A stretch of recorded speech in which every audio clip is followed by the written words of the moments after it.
ਸ਼ਰਮਾ ਜੀ ਖਬਰਾਂ ਦੇ ਵੱਲ ਆਈਏ ਤੇ ਸ਼ੁਰੂਆਤ ਕਰੀਏ ਦਰਿਆ ਤੋਂ। ਪਹਿਲਾਂ ਲੁੱਟਿਆ ਗਿਆ ਸਤਲੁਜ ਦਾ ਪਾਣੀ ਤੇ ਹੁਣ ਤਾਂ ਜ਼ਮੀਨ ਵੀ ਨਹੀਂ ਛੱਡੀ। ਪ੍ਰਵੀਨ ਜੀ, ਤੁਹਾਡੇ ਧਿਆਨ 'ਚ ਹੋਏਗਾ ਕਿ ਜਦੋਂ ਐਸਵੇਲ ਨਹਿਰ ਨੂੰ ਲੈ ਕੇ ਕੈਪਟਨ ਨੇ ਕਿਹਾ ਸੀਗਾ ਕਿ ਲਓ ਜੀ ਅਸੀਂ ਤਾਂ ਸਮਝੌਤਾ ਹੀ ਰੱਦ ਕਰਤਾ, ਤੇ ਉਸ ਤੋਂ ਬਾਅਦ ਫਿਰ ਬਾਦਲ ਕਹਿੰਦੇ ਕਿ ਲਓ ਜੀ ਅਸੀਂ ਤਾਂ ਉਹ ਤੋਂ ਵੀ ਵੱਡੀ ਕੁਰਬਾਨੀ ਕਰ ਰਹੇ ਹਾਂ, ਅਸੀਂ ਤਾਂ ਜ਼ਮੀਨਾਂ ਹੀ ਵਾਪਸ ਕਰ ਰਹੇ ਹਾਂ। ਤਦ ਜ਼ਮੀਨਾਂ ਵਾਪਸ ਵੀ ਕਰ ਦਿੱਤੀਆਂ, ਉਹ ਤੋਂ ਬਾਅਦ ਵੀ ਮਤਲਬ ਕਿ ਉਹ ਜ਼ਮੀਨਾਂ ਲੋਕਾਂ ਨੇ ਆਪਣੀਆਂ ਲਈਆਂ ਨਹੀਂ ਜਾਂ ਵਾਹੀਆਂ ਨਹੀਂ ਜਾਂ ਉਹ ਤਿਆਰ ਨਹੀਂ ਕਿ ਖੇਤ ਤਿਆਰ ਕਰਨ ਲਈ ਉਹ ਕਹਿੰਦੇ ਬਹੁਤ ਜੱਦੋ-ਜਹਿਦ ਹੈ, ਜਿਸ ਕਦਰ ਉਹ ਨਹਿਰ ਹੈ, ਜਿਸ ਕਦਰ ਉਹਦੀ ਸਥਿਤੀ ਹੈ। ਪਰ ਦੂਸਰੇ ਪਾਸੇ ਹੁਣ ਇੱਕ ਹੈਰਾਨੀ ਵਾਲੀ ਖਬਰ ਸਾਹਮਣੇ ਆ ਰਹੀ ਹੈ ਕਿ ਸਤਲੁਜ ਦਰਿਆ ਦਾ 47 ਕਿਲੋਮੀਟਰ ਏਰੀਆ ਜਿਹੜਾ ਕਿ ਖੇਤ ਦੇ ਰੂਪ ਦੇ ਵਿੱਚ ਵਾਹ ਲਿਆ ਗਿਆ, ਕਬਜ਼ਾ ਕਰਕੇ ਉਹਦੇ ਪਰ ਖੇਤੀ ਕੀਤੀ ਜਾ ਰਹੀ ਹੈ।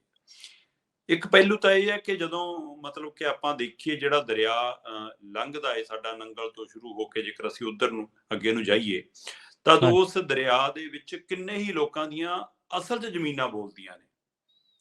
ਅਸਲ ਦੇ ਵਿੱਚ ਉਹ ਜ਼ਮੀਨਾਂ ਮਤਲਬ ਕਿ ਦਰਿਆ ਦੇ ਖੇਤਰ, ਕਿਉਂਕਿ ਪਾਣੀ ਦਾ ਵਹਿਣ ਆਪਣੇ ਹਿਸਾਬ ਨਾਲ ਹੈ, ਕਈ ਵਾਰ ਉਹ ਮੁੜ ਲੈਂਦਾ, ਘਟ ਲੈਂਦਾ, ਵੱਧ ਲੈਂਦਾ, ਉਹ ਵੱਖਰਾ ਸਵਾਲ ਹੈ। ਪਰ ਜਦ ਤੋਂ ਉਹਨੂੰ ਕੰਟਰੋਲ ਕੀਤਾ ਜਾਣ ਲੱਗਿਆ, ਡੈਮ ਬਣਾ ਕੇ ਤਦ ਤੋਂ ਮਤਲਬ ਕਿ ਕਦੇ ਵੱਧ ਛੱਡਤਾ, ਕਦੇ ਘੱਟ ਛੱਡਤਾ, ਉਹਦੇ ਹਵਾਲੇ ਨਾਲ ਇਹ ਹੁੰਦਾ ਆ ਕਿ ਉਹਦੇ ਵਿੱਚ ਕਈਆਂ ਦੀਆਂ ਜ਼ਮੀਨਾਂ ਉਹਦੇ ਵਿੱਚ ਨੇ, ਕਾਗਜ਼ਾਂ 'ਚੋਂ ਬੋਲਦੀਆਂ ਨੇ ਪਰ ਦੱਸ ਦਿੰਦੇ ਜੀ ਇੰਨੀ ਜ਼ਮੀਨ ਪਾਣੀ 'ਚ ਹੈ। ਜਾਂ ਕਈ ਥਾਵਾਂ ਦੇ ਉੱਤੇ ਹੈ ਕਿ ਦਰਿਆ ਨੇ ਆਪਣੀ ਜ਼ਮੀਨ ਛੱਡੀ ਹੋਈ ਆ ਤੇ ਉਹ ਜਿਹਦਾ ਖੇਤ ਨਾਲ ਲੱਗਦਾ ਉਹ ਲੋਕ ਵਾਹੀ ਜਾਂਦੇ ਨੇ, ਉਹ ਇੱਕ ਵੱਖਰਾ ਪਹਿਲੂ ਹੈ। ਪਰ ਜਿਹੜੇ ਪਹਿਲੂ ਤੇ ਆਪਾਂ ਅੱਜ ਗੱਲ ਕਰਨ ਲਈ ਇਕੱਠੇ ਹੋਏ ਹਾਂ, ਹਰੀਕੇ ਪੱਤਣ ਤੇ ਜਾ ਕੇ ਸਤਲੁਜ ਤੇ ਬਿਆਸ ਦਾ ਸੰਗਮ ਹੋ ਜਾਂਦਾ ਹੈ ਤੇ ਉਸ ਤੋਂ ਬਾਅਦ ਉੱਥੇ ਜਿਹੜਾ ਪਾਣੀ ਹੈ ਉਸ ਨੂੰ ਰਾਜਸਥਾਨ ਦੀਆਂ ਨਹਿਰਾਂ ਲਈ ਛੱਡਿਆ ਜਾਂਦਾ ਉੱਥੋਂ, ਤੇ ਜਿਸ ਨੂੰ ਲੈ ਕੇ ਪੰਜਾਬ ਦੇ ਲੋਕਾਂ ਦੇ ਵਿੱਚ ਹਮੇਸ਼ਾ ਰੋਸਾ ਵੀ ਰਹਿੰਦਾ ਹੈ, ਕੜੋਤਣ ਵੀ ਰਹਿੰਦੀ ਹੈ ਕਿ ਭਾਈ ਸਤਲੁਜ ਦੇ ਪਾਣੀਆਂ ਦੇ ਉੱਤੇ ਰਾਜਸਥਾਨ ਡਾਕਾ ਮਾਰ ਰਿਹਾ, ਇਹ ਸਾਡੇ ਨਾਲ ਧੋਖਾ ਹੈ, ਤੁਸੀਂ ਇਹ ਗਲਤ ਕਰ ਰਹੇ ਹੋ। ਉਹਨਾਂ ਨੂੰ ਪਾਣੀ ਪੂਰਾ ਮਿਲਦਾ ਤੇ ਇੱਧਰ ਸਾਡੀ ਜਿਹੜੀ ਬੈਲਟ ਹੈ ਅਬੋਹਰ ਫਾਜ਼ਿਲਕਾ ਵਾਲੀ ਉਹ ਕਈ ਵਾਰ ਸੁੱਕੀ ਰਹਿ ਜਾਂਦੀ ਹੈ। ਮਤਲਬ ਪਿਛਲੇ ਦਿਨਾਂ ਦੇ ਵਿੱਚ ਜਦੋਂ ਕਿੱਲਤ ਸੀਗੀ ਤਦ ਨਹਿਰ ਦੇ ਵਿੱਚੋਂ ਪਾਣੀ ਪੂਰਾ ਰਾਜਸਥਾਨ ਨੂੰ ਜਾ ਰਿਹਾ, ਪਰ ਪੰਜਾਬ ਦੇ ਖੇਤਾਂ 'ਚ ਲੱਗੇ ਮੋਗੇ ਖੋਲਣ ਦੀ ਉਹਨਾਂ ਨੂੰ ਇਜਾਜ਼ਤ ਨਹੀਂ। ਉਹ ਰਾਜਸਥਾਨ ਜਾਂਦੇ ਨੇ, ਉੱਥੋਂ ਟੈਂਕਰ ਭਰਾ ਕੇ ਲਿਆਉਂਦੇ ਨੇ ਤੇ ਪੰਜਾਬ ਦੇ ਹੀ ਨਹਿਰ ਦਾ ਪਾਣੀ ਰਾਜਸਥਾਨ ਤੋਂ ਮੁੱਲ ਖਰੀਦ ਕੇ ਆਪਣੇ ਖੇਤਾਂ ਨੂੰ ਲਾ ਰਹੇ ਸੀ। ਅਸੀਂ ਮੌਕਾ ਜਾ ਕੇ ਦੇਖ ਕੇ ਆਏ ਸਾਰਾ ਕੁਝ। ਮਤਲਬ ਕਿ ਉਹ ਇੱਕ ਪਾਸੇ ਉਹ ਪੀੜ ਹੈ, ਦੂਏ ਪਾਸੇ ਇੱਕ ਕਮਾਲ ਦਾ ਪਹਿਲੂ ਤੱਥ ਸਾਹਮਣੇ ਆ ਰਿਹਾ ਕਿ ਪੂਰਾ ਤੰਤਰ ਮਿਲੀ ਭੁਗਤ ਨਾਲ ਕਰਦਾ ਹੈ।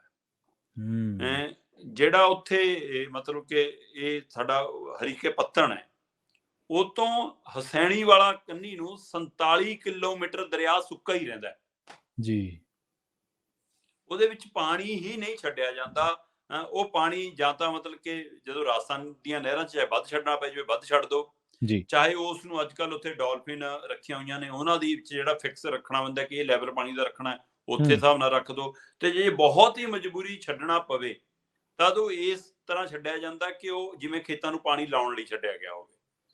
ਠੀਕ ਹੈ। ਤੇ ਇਸ ਲਈ ਉਹਦਾ ਨਤੀਜਾ ਇਹ ਹੈ ਕਿ ਜਿਹੜਾ ਇਹ ਹਸੈਣੀ ਵਾਲਾ ਮਤਲਬ ਕਿ ਤੱਕ ਜਿਹੜਾ 47 ਕਿਲੋਮੀਟਰ ਦਾ ਏਰੀਆ ਆਉਂਦਾ ਹਰੀਕੇ ਪੱਤਣ ਤੋਂ, ਉਹ ਬਿਲਕੁਲ ਉੱਪਰੋਂ ਪੁਲ ਲੰਘਦੇ ਨੇ, ਉੱਪਰੋਂ ਪੁਲੀਆਂ ਲੰਘਦੀਆਂ ਨੇ, ਥੱਲੇ ਦਰਿਆ ਦਾ ਉਹ ਏਰੀਆ ਬਣਿਆ ਤੇ ਉਹਦੇ ਵਿੱਚ ਖੇਤ ਐਨ ਪੂਰੇ ਤਿਆਰ ਖੇਤ ਨੇ। ਤੇ ਉਹ ਪਟਵਾਰੀਆਂ ਦੀ ਮਿਲੀ ਭੁਗਤ ਨਾਲ, ਕਾਨੂੰਗੋ ਦੀ ਮਿਲੀ ਭੁਗਤ ਨਾਲ, ਸਥਾਨਕ ਲੀਡਰਾਂ ਦੀ ਮਿਲੀ ਭੁਗਤ ਨਾਲ ਕਿਹਨੇ ਕਬਜ਼ਾ ਕੀਤਾ, ਕੌਣ ਬਾਹਰ ਰਿਹਾ, ਕੀ ਪ੍ਰਸ਼ਾਸਨ ਨੂੰ ਅੱਜ ਤੱਕ ਪਤਾ ਨਹੀਂ। ਇਹ ਲੰਮੇ ਸਮੇਂ ਤੋਂ ਕਾਰਵਾਈ ਚੱਲਦੀ ਹੈ। ਸੋ ਸਤਲੁਜ ਦੀ ਜ਼ਮੀਨ ਦੇ ਉੱਤੇ ਹੁਣ ਕਿਹਦਾ ਨਜਾਇਜ਼ ਕਬਜ਼ਾ ਹੈ ਜੀ, ਬਿਲਕੁਲ ਸਹੀ। ਸੋ ਇਹ ਪ੍ਰਸ਼ਾਸਨ ਉਹਦੇ ਵਿੱਚੋਂ ਕੀ ਭਾਲਦਾ, ਹੋਰ ਛੱਡੋ। ਤੁਸੀਂ ਜੇਕਰ ਉਹ ਏਰੀਆ ਗਾਓਗੇ ਤਾਂ ਤੁਹਾਨੂੰ ਦਿਖੂਗਾ ਕਿ ਉਸ ਦਰਿਆਵਾਂ ਦੇ ਅੰਦਰ ਬੋਰ ਕੀਤੇ ਹੋਏ ਨੇ, ਇੰਜਣ ਲਾਏ ਹੋਏ ਨੇ ਜੀ, ਬਿਲਕੁਲ। ਤੇ ਉਹ ਤੇ ਮਤਲਬ ਦਰਿਆ ਦੀ ਜ਼ਮੀਨ ਤੇ ਕਬਜ਼ਾ ਕਰਕੇ ਪਾਣੀ ਧਰਤੀ ਹੇਠਲਾ ਕੱਢਿਆ ਜਾ ਰਿਹਾ। ਇਹ ਤੋਂ ਵੀ ਇੱਕ ਕਮਾਲ ਦਾ ਹੈ। ਸੋ ਪਹਿਲਾਂ ਕਹਿੰਦੇ ਕਿ ਪੰਜਾਬ ਦੇ ਮਤਲਬ ਜਾਂ ਕਹੀਏ ਸਤਲੁਜ ਦਾ ਪਾਣੀ ਲੁੱਟਿਆ ਜਾ ਰਿਹਾ ਸੀ, ਅਸੀਂ ਉਹਦੀ ਲੜਾਈ ਤਾਂ ਲੜ ਰਹੇ ਹਾਂ, ਪਰ ਹੁਣ ਸਤਲੁਜ ਦੀ ਜ਼ਮੀਨ ਵੀ ਲੁੱਟ ਲਈ, ਇੱਕ ਨਵੀਂ ਲੜਾਈ ਖੜੀ ਹੋ ਰਹੀ ਹੈ। ਸੋ ਹੁਣ ਇਹ ਚਰਚਾ 'ਚ ਆਈ ਆ, ਮੀਡੀਆ ਦੇ ਕੁਝ ਅਖਬਾਰਾਂ ਨੇ ਇਸ ਨੂੰ ਧਿਆਨ 'ਚ ਲਿਆਂਦਾ ਤੇ ਉਸ ਤੋਂ ਬਾਅਦ ਹੁਣ ਮੈਨੂੰ ਲੱਗਦਾ ਇਹ ਵੱਡਾ ਮੁੱਦਾ ਆਉਣ ਵਾਲੇ ਦਿਨਾਂ 'ਚ ਬਣ ਸਕਦਾ ਕਿ ਭਾਈ ਪਾਣੀ ਲੁੱਟਿਆ ਤਾਂ ਅਸੀਂ ਅਜੀਬ ਤੱਕ ਬਚਾ ਨਹੀਂ ਪਾ ਰਹੇ, ਘੱਟੋ ਘੱਟ ਜ਼ਮੀਨ ਤਾਂ ਬਚਾ ਲਈ ਜੀ ਭਾਈ। ਜੀ ਜੀ ਜੀ ਜੀ